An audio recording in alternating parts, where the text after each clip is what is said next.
नमस्कार, आप देख रहे हैं केटीवी भारत और मैं हूं वर्षा वेणुगोपाल। आज की बड़ी कहानी एक ऐसा खुला खत जिसने सियासत में जोरदार हलचल मचा दी है। जी हां, 272 हस्तियों ने एक ओपन लेटर लिखा है और इस खत में leader of opposition Rahul Gandhi पर लगाए गए हैं गंभीर आरोप।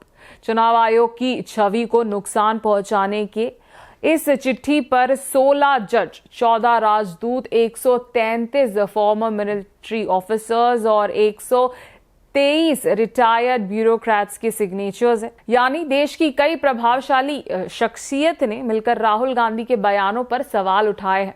अब आपको बताते हैं कि आखिर इस खत में लिखा क्या है और ये मुद्दा इतना बड़ा कैसे बन गया।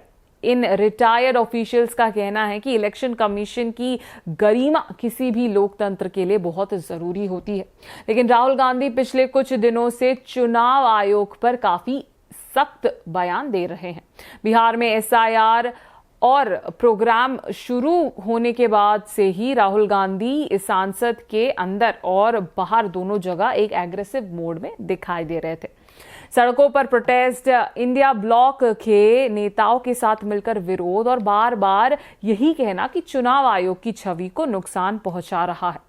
लेकिन इन फॉर्मर ऑफिसर्स, जिसमें लोअर कोर्ट से लेकर हाई कोर्ट और सुप्रीम कोर्ट तक के जज शामिल हैं, उनका मानना है कि राहुल गांधी का ये बयान कॉन्स्टिट्यूशनल इंस्टीट्यूशंस के क्रेडिबिलिटी पर असर डाल रहा है।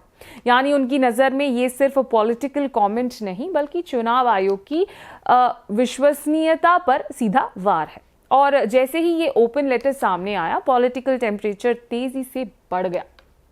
कांग्रेस की प्रतिक्रिया वहीं आई जो आम तौर पर आती है मामलों में, जैसे वो रिएक्ट करते हैं। कांग्रेस का कहना है कि इस तरह के खत पॉलिटिकली मोटिवेटेड होते हैं और अक्सर सरकार की तरफ से प्रेरित होते हैं। कांग्रेस का रुख साफ है, राहुल गांधी आगे भी एसआईआर प्रोसेस को लेकर आवाज उठाते रहेंगे, ऐसा उनके इस जवाब से समझ आ रहा है। कल हुए मीटिंग के बाद भी राहुल गांधी का स्टैंड बिल्कुल क्लियर था, वो चुनाव आयोग पर हमला करने से नहीं रुकेंगे। फिलहाल सियासत में इस खत को लेकर बड़ा तूफान खड़ा हो गया है। क्या ये सिर्फ एक चिट्ठी है या आने वाली बड़ी सियासी बहसों की शुरुआत? ये आने वाले दिन में ही हमें पता चलेगा। तब तक आप देखते रहिए केटीवी भारत।